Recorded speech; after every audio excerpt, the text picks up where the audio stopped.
Good morning out there. In there out there. I'm in here out here.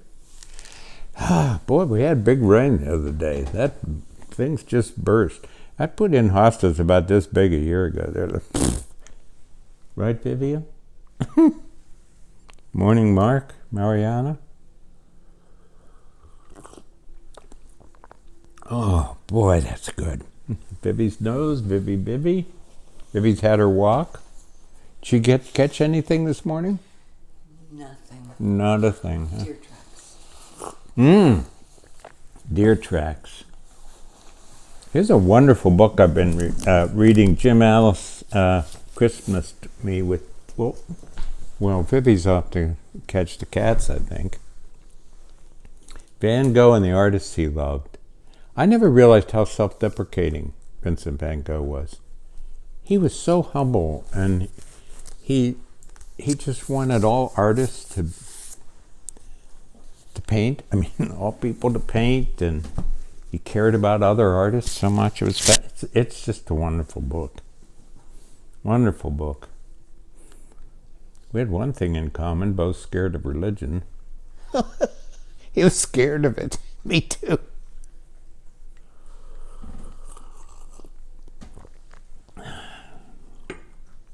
Theology. Is that what people really worship? Is it theology? I don't know.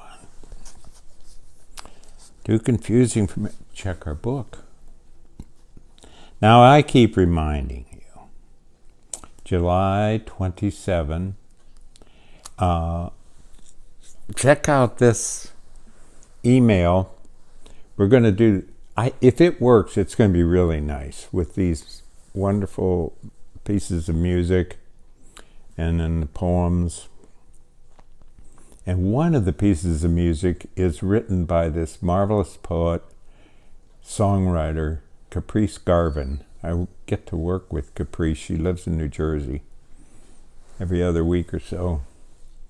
Marvelous soul.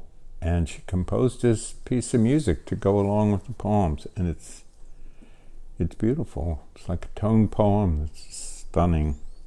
July 27th, there should be a link. We'll get that to you, but and I'm not talking about me. I'm talking about I think you'd enjoy this performance. If Larry Lunchbox put it on, I'd be telling you about it. Nancy Owens Nelson has this wonderful program in Detroit called Vespers, and you could probably get the link from Nancy at Nelnan, Nelnan. Nelnan. Don't give it. Oh, that's right. I'm not supposed to do that over. Look what I almost did. I almost got Nancy bombed, attacked. Sorry, Nancy, if you're out there. Well, anyway, contact me. I'll probably be sending it around. I don't know. Isn't it awful? I mean, I watched a reading last night, and the guy said, none of this and none of this, and we've got to protect this. And there's a new book called Undertow, and the primary focus of the whole book is that there's no longer safety. Ooh. Only in moments. There's no such thing as a safe place anymore. And that there's no such thing anymore as agree to disagree. It's all hostility. That's not agree to disagree. In these people's minds, there is no disagreement. It breaks my heart. I mean, geez. Can't we just hang out here? Look here. Pretty cool, huh? So, this is interesting and boring. So I had surgery on this hand because this finger used to go like that and I couldn't get it up. Well, Julie's laughing at me. See, I made it worse. How about this, Julie? How's this work? She's now falling backwards. Is that okay? Is that closer? Huh? Zipping her lip. We shall talk later. Well, I couldn't get it finger as well as. See, now I can. Look at that. So here's the interesting thing. There's this growth that starts coming through here, and it pulls your finger down.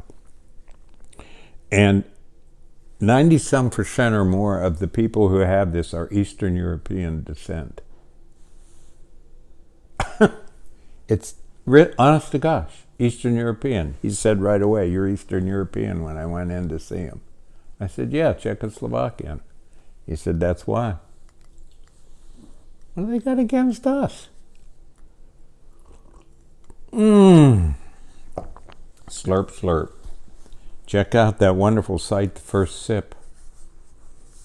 Beautiful stuff almost every day. Or every day, not almost every day. Let me look in my little book. Now that I've messed up the surgery part, how are your gardens? They're really, around here, it's just quite something. I get so touched. I'm an old guy now, and I hear from students, and it makes you feel like, well, maybe I didn't screw it up after all. They're so kind to me. It's so wonderful. Rosemary Watuma Tromer gave a reading last night, and she's always dynamic, from her book, All the Honey. Powerful book of some funny poems and a lot of poems about her grieving about her son's taking his own life. Powerful book, All the Honey. Can you believe this? 3 printings already. Poetry book shows importance of it and the importance to people of it. Yep, that's it. That's right. Let's see, what do we have here? Oh, come on now. There are 6 spots left in the added workshop at Oxbow, and I completed my syllabus, my agenda for the workshop, and I think it's the best thing I've ever come up with, but I think we'll need about a week to do it. Oh, I had too many ideas. So people they may be going, enough already. Levi Tickus has been getting good press, by the way, I want you to know. Anyway, there's 6 spots left in the June 24, Saturday. I always tell people that even, let's say the workshop is a complete flop for you. You get to spend a day with a terrific lunch at Oxbow. It's like a vacation for the day. Everything around you just disappears. All the stuff, goes away. You can't even get online at Oxbow. It's wonderful. It all goes away. So there's 6 spots. Just get on the website for Oxbow, and I want to see you there on Saturday the 24th. Yeah, I already said I'm afraid of religion. Well, we're at least grateful to be members of a church. Julie is, in old days they called it the church secretary. Now she's an administrative assistant, which mostly means people come in and say, when are we ever going to change those curtains? But what's wonderful for me about the UCC, not for others, I understand, but there's no theology, and that's just such a release. My friend Jim Alse, who gave me this wonderful book, teaches in the prisons, and it's really powerful.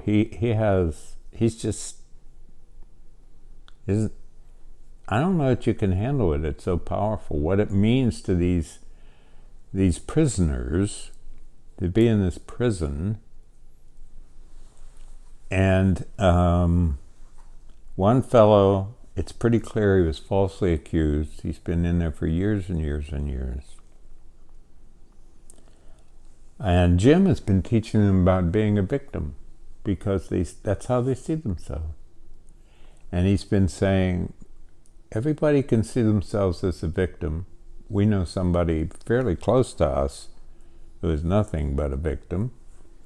And Jim has been working with them through Plato and Socrates, etc.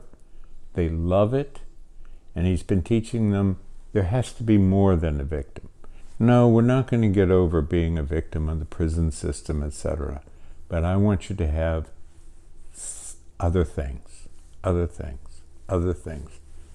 to know about yourself. Maybe it's you like to read books. I'm a reader of books. Why in this country is identity so narrow? I was talking to somebody about that the other day. We're a million things. I mean, Walt Whitman taught that, right? I am I'm a cosmos, I contain multitudes. Every time you turn around, I'm a different person when I'm with Vivi. I'm a different person with Julie. It's with you guys. I'm tiptoeing up to thinking it's wise. But this identity stuff, and and in this country, identity is all built around, what do you do? What do you do? I laugh. I giggle. Because my first boss said I try to be kind. See what else we have in here. A very moving experience. We're looking at houses, believe it or not. And I don't know. It was really, this gentleman is selling his home, a lot of the things in it, and you open up the master bedroom closet, and there's half of it is filled with his clothes, and the other half was empty. And I just stood there. And Julie just stood there. It was a powerful image, and your heart just broke. I keep reminding you of James Cruise's thing about noticing kindness, just noticing it. There's one thing about being kind, and you try to do that. But this is like noticing it. Look at that. Vivi's where'd you go? Kind. Julie's really kind. She's knitting. Yeah. It's probably for Vivi, but that's all right.